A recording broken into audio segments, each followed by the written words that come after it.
Viewers, it happened. After a wait of over 500 days, in a matter of 2 days, Nintendo announced and held a meaty and proper direct presentation. Now, I'm not going to go into what I thought about it. That's not what this video is about. If you're a fan of Nintendo, I'm certain that there was something in this presentation for you. However, I am not here to talk about what they announced. There are hundreds of outlets and content creators out there that could do that for you. Instead, on this episode of The Load Times, we're going to dive into what we could still potentially see from the Big N later this year and beyond.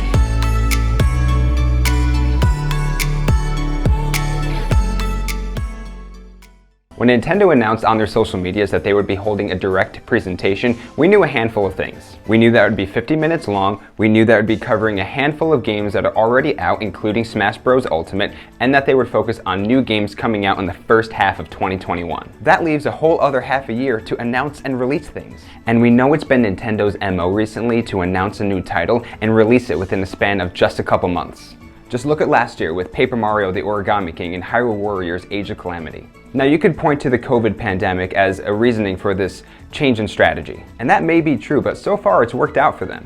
Nintendo hasn't had to rely on the crazy long hype train of a game's announcement to release, where they slowly drip feed us news over the span of several months or sometimes several years. They've announced a game, gave us an update or two a month or so later, and then a month or so after that, they released the game. And so far, they've still sold like gangbusters. So if I were a betting man, I would bet Nintendo still has a trick or three up their sleeve for the remainder of 2021. So on to the things that they didn't show during this 50-minute direct. Number one, we didn't see any Pokemon. This is an easy one. Pokemon Company is celebrating Pokemon's 25th anniversary this year and have already teased some upcoming announcements on February 27th.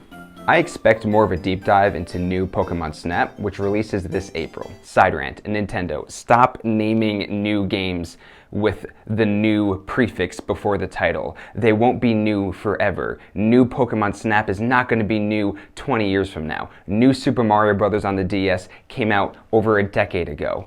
It's a lazy naming convention. You could do better than that. Maybe we'll see those long-rumored Gen 4 remakes, but probably just more mobile things in Pokemon Go events. Speaking of anniversaries, Nintendo did not mention Zelda's 35th anniversary even once during this presentation. Eiji Aonuma appeared to tell us to wait till later in the year for more Breath of the Wild 2 info. Then he announced and showed off the Skyward Sword HD remake coming to Switch, which will release this July alongside some very classy looking Joy-Con controllers. Considering Zelda's 35th anniversary is next week, I'm surprised that's the only Zelda news we got. Oh, we did get a very quick announcement of Hyrule Warriors Age of Calamity DLC Expansion Pass, but it was barely an announcement with an info screen that flew by at the speed of light. No talk of the Wind Waker or Twilight Princess HD coming to Switch, no talk of other legacy Zelda games coming to the Switch, maybe via the Nintendo Switch Online service.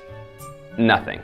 Call me an optimist here, but I think those announcements are coming, and I wouldn't be surprised if we see them before the end of March or maybe even April. Nintendo probably doesn't want to step on Pokemon's toes and cannibalize their own hype and news cycle for Pokemon. I think they also want to truly wrap up Mario's anniversary festivities before moving on to Zelda. So I think a big Zelda Direct is coming, but Nintendo knew they couldn't hold their first major Direct in over a year and a half without including some Zelda news in it. Also on the topic of anniversaries, we have both Donkey Kong and Metroid celebrating major anniversaries this year, and we didn't see either one of those franchises in this Direct either. We know about Metroid Prime 4, but considering they essentially restarted development of this game only a couple years ago, I'd be surprised if we even saw this game before the end of 2021. Metroid Prime Trilogy for the Switch has supposedly been sitting on the shelf for a long time now. I bet Nintendo is just waiting till we're closer to Prime 4's release before they pull that trigger. But I'd even love a smaller 2D Metroid to whet our appetites beforehand. The last time we saw Samus was in Metroid 2's remake for the 3DS that was co-developed by Mercury Steam over 3 years ago, and we haven't seen much from that developer since.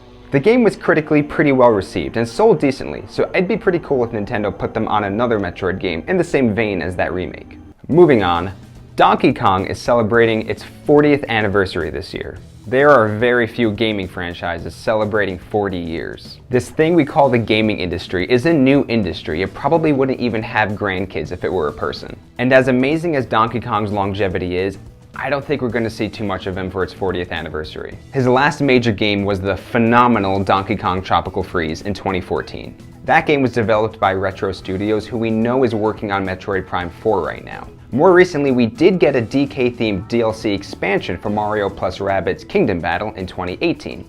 If we do get some Donkey Kong this year, I expect it to be smaller in scale, similar to that. And speaking of Mario plus Rabbids, where's the sequel to that game? It's one of the more prominent third-party partnerships with Nintendo that seems to have paid off for them in spades. The Ubisoft-developed game received glowing reviews upon release almost 4 years ago and is one of the best-selling third-party games on Switch. After capturing the hearts of fans everywhere with an emotional E3 presentation, many assumed that this single game would turn into a beloved franchise. The potential is certainly there. And I can't make this video without at least mentioning Bayonetta 3.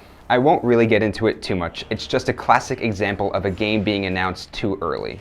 There hasn't been any indication that development isn't going well. At the Game Awards in 2017, we got a very simple teaser trailer.